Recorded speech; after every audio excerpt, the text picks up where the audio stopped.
жасап алайық. Барлығымыз орнымыздан тұрамыз. Алақан, шатыр, жұдырық. Алақан, шатыр, жұдырық.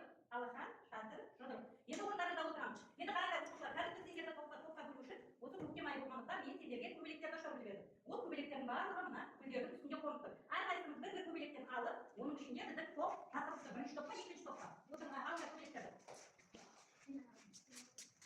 Бірінші топқа мына бірінші топқа келеді, екінші топқа келіп отырамыз. Бірінші топтар мына партаға, екінші топтар мына партаға отырамыз. Қарайсыңдар.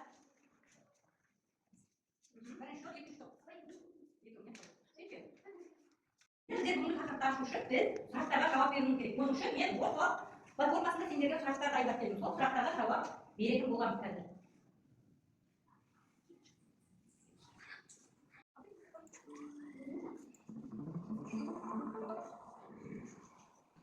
Осы суреттер қайда сақталады? Электрондық серверде, басты бетте, ящикте, бұлтта. Біздерде сақталады.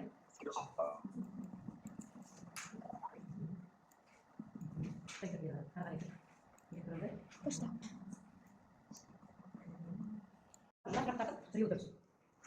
Қазақстанда почта арқылы сервер қалай аталады?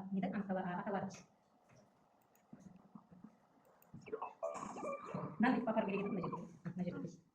Мынаны басқасында алып барасың. Қазақстанда почталық сервер қалай аталады? Мына апарып беріп қойды. Одан мына керексің.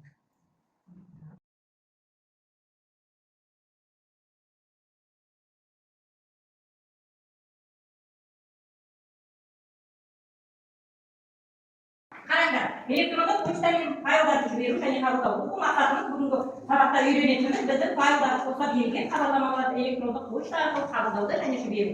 Сонымен бірге сабақтың мақсаты электрондық почта арқылы файлдарды және жұмаларды жіберу және қабылдау. Дәптерлеріңізге бүгінгі күннің жазып алыңдар. Жазыңдар. Электрондық почтамен файлдарды жіберу және қабылдау. Бүгін 9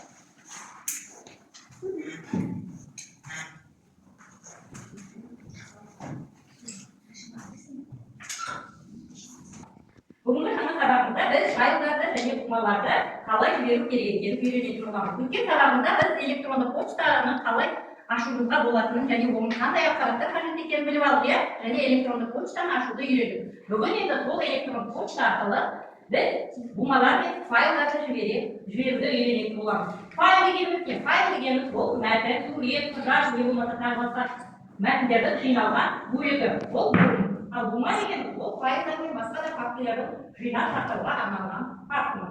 Бұл электрондық почтамен біз әртүрлі құжаттарды жіберумен қатар видеоны, суретті және әртүрлі ақпараттарды, программаларды, дыбыстық хабарламаларды барлығын жіберуге болады екен.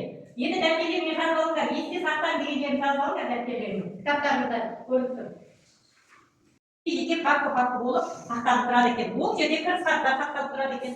Одан кейін жіберілген хаттар сақталып, енді жіберуге дайындап қойған хаттар сақталып тұрады. Себетте біздің өшірілген хаттарымыз сақталып тұрады. Спам бөлігінде ол жерде сырттан келген хат хабарламалар, жарнамалар, олардың барлығы спам бөлігінде сақталып тұрады екен. Енді қараңдар, біз электрондық почтада өзімізге қажетті ақпараттарды жинау үшін бір папканы ашып алуымызға болады екен. Және сол жерге өзімізге қажетті ақпараттарды сақтауымызға болады екен. Және сол папканың болып жатқан жағдайда оны жою батырмасы арқылы жойып тастауымызға болады екен. Сонда көрінген ме, электрондық почтада әрбір хабарлар папка болып сақталып тұрады екен. Сонда кіріс хаттар өз алдына, енді жіберілген хаттар өз алдына, жіберілетін хаттар өз алдына. Сонымен себетте өзінің өшірілген хаттардың барлығы жеке папка болып сақталып тұрады екен. Электрондық почтаны осылай пайдалана білуімізге болады екен. Электрондық почтамен енді қалай жібереміз? Қазір файлдарды қалай жіберуге болады? Мен сендерге түсіндіріп жіберемін және көрсетемін. Электрондық почта арқылы хабарламаларда негізгі элементтері біз кімге қалай жіберуімізге болады, электрондық почтаны қалай пайдалануға болады. Олардың барлығы біздің кітабымызда суреттер арқылы беріліп тұр. Қараңдар, ең алдымен кімге жіберу керек екен? Ең алдымен оның электрондық почтаны, мысалы жіберетін адамның электрондық почтасын жазып кірістіреді екенбіз. Бұдан кейін оған байланысты тақырыпты кірістіреміз. Көрдіңдер ме?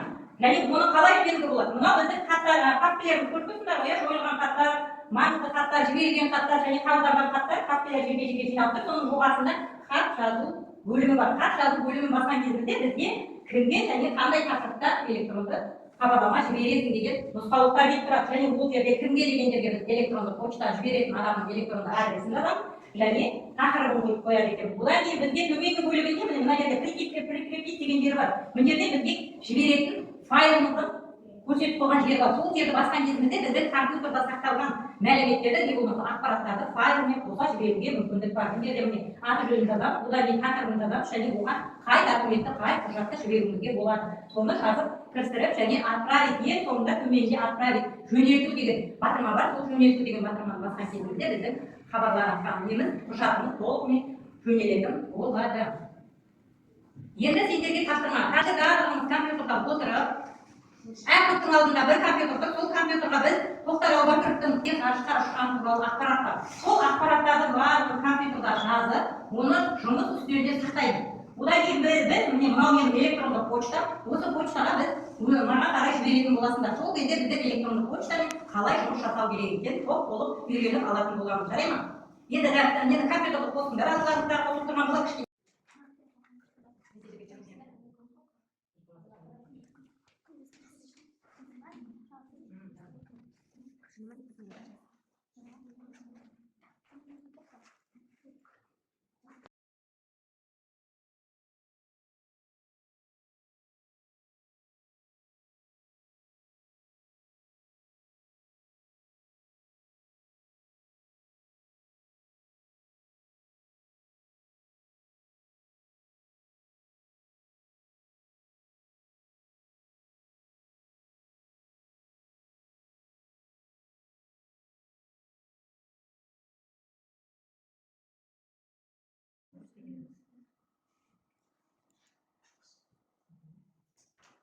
Тема деген жерге келді.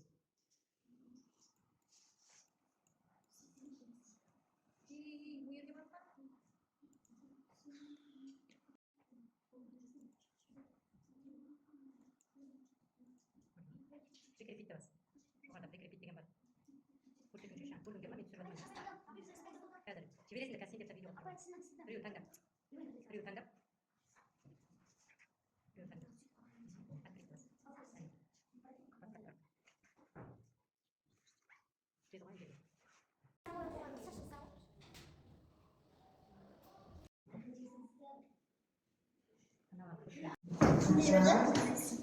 Жарайсыңдар, өте тамаша.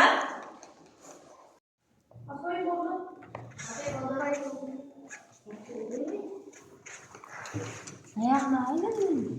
Мен айтып жіберейін.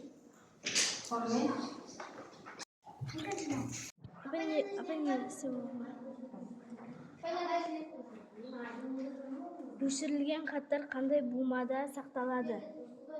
Өшірілген хаттар қандай бумада сақталады дедім ана? Себет. Жарайды. Кел аяғы. Екіншісін таңда.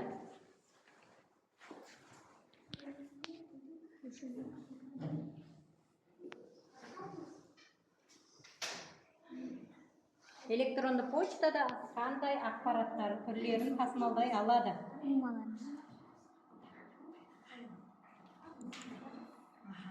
Жарайды. Кел бейбіт.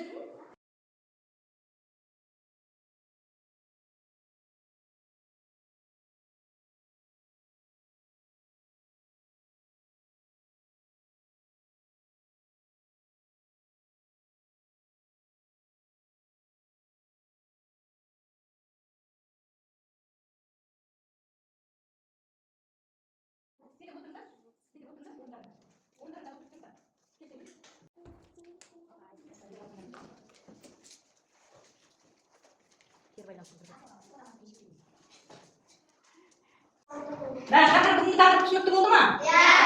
Жарайды. Өте тамаша, сабағымыз аяқталды. Қош, сау болыңдар.